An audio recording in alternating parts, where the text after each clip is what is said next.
après, je sais pas quelle est la nature des alarmes. Enfin, l'alarme, d'accord, la vitre est sous alarme. Maintenant, la pièce, elle est vraisemblablement sous télésurveillance ou vidéoprotection.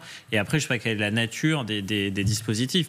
Aujourd'hui, ce qui existe, c'est que vous avez des systèmes dans le domaine privé, plutôt d'intelligence artificielle ou d'éveil des opérateurs vidéo, parce que sur un mur d'image, quand vous avez quelque chose qui se passe dans une salle, vous n'avez pas tout de suite la bonne image sous les yeux.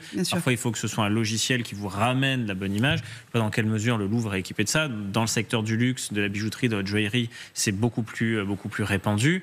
Mais c'est vrai qu'il faut un certain temps de réaction.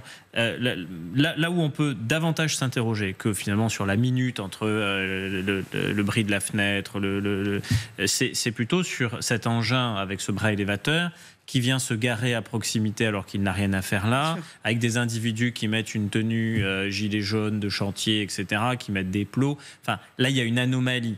Cette anomalie, elle n'est pas détectée. Or, la protection périmétrique, ça, le musée en est pourvu. Il y a des caméras, il y a des gens qui sont censés les regarder, et que personne ne se dise, mais là, c'est pas normal. Oui, de l'extérieur, vous voulez dire, c'est-à-dire la protection extérieure bâtiment. On doit, à l'intérieur du musée, se rendre compte qu'il y a des gens qui sont en train de se garer contre la façade du musée. Sans présumer de quoi que ce soit, si quelqu'un vient et se gare collé à la vitre de la tour TF1 à l'heure où on se parle, vraisemblablement, quelqu'un va dire...